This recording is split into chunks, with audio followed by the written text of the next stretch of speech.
This is the book A Nation on Wheels, written by David Dreher. The world is full of cars and trucks. There are over 600 million of them.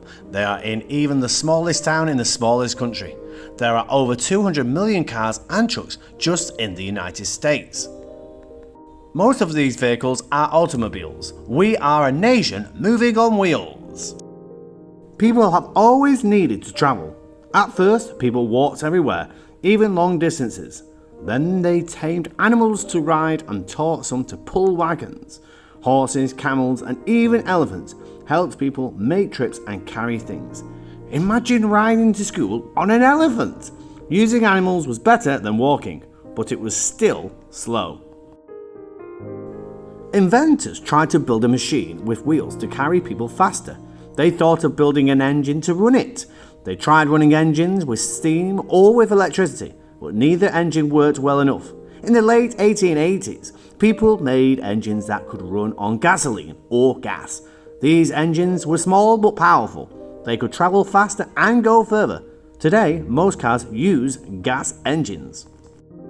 How cars are made. The first cars did not look like the ones you see today. They looked like carriages without horses. People even call them horseless carriages. At first, cars were made one at a time by hand. It took a long time. They were expensive. Not everyone could afford a handmade car. People tried ways to manufacture cars faster and at a lower cost. In 1896, one early company could make only 13 cars in a year, but by 1899, a company could make over 2,000. In 1903, Henry Ford started the Ford Motor Company in Detroit, Michigan. Detroit would soon become the center of car making. Ford's company sold a car called the Model T. Ford wanted to make cars that cost less, so more people could buy them. This meant he had to manufacture more cars and do it faster. Ford thought about all the ways he could do this. In 1913, he invented the assembly line. It was a faster and cheaper way to make a car. Soon, other companies made their cars this way. Now, almost everyone could buy a car. By 1929, over 3.5 million cars were on the road. There were so many cars that people had to build more roads. What is an assembly line? On an assembly line, a car is assembled, put together, one piece at a time. Machines pull unfinished cars through the factory in a long line. As each car moves along the line, parts are added to it. At the end of the line, the car is complete. For years, people did all the work on an assembly line. But today, machines called robots often do this work. These robots are not like the ones in movies. These are special machines that work the same way that an arm and hand work. Robots can work without getting tired. 3 big companies have been making cars in the United States for a long time: General Motors, Chrysler, and Ford. Since cars first hit the streets, American companies have led the world in car production.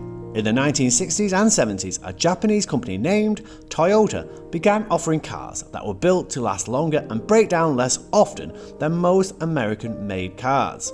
But the American car manufacturers still sold the most cars. Then in 2007, the pattern changed. Toyota, the first foreign company to do so, sold more cars and trucks than any other company in the world. Toyotas are not the only cars made outside the United States. Volkswagen and BMW are imported from Germany, but the countries of Japan and South Korea have brought the highest numbers of cars into the United States.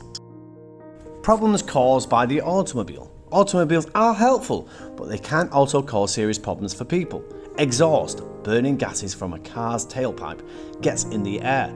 This means unhealthy chemicals get in the air that we breathe. These chemicals can make people sick. Every year, companies try to reduce the amount of chemicals their cars make. Have you ever been in a traffic jam? All the cars on the road just sat still and you couldn't go anywhere? So many cars are on the road today that it causes problems. Remember, there are about 200 million cars in the United States. That's almost as many cars as people. In fact, the number of cars have grown faster than the number of people. The future of the automobile. Years ago, most cars were unsafe in accidents. Today, special parts help to protect people. Cars have seat belts. Babies and small children ride in safety seats. Newer cars have big airbags that inflate. That means fill with air in accidents. What do you think would make cars even safer? Car companies are also working on new kinds of engines. One type of car, called a hybrid, uses both a gas engine and an electric motor. Hybrids use less gas. This might cut down on the unhealthy chemicals in the air. We will always be a nation that travels from one place to another, but will it always be on wheels? How will cars look in the future? How will they work?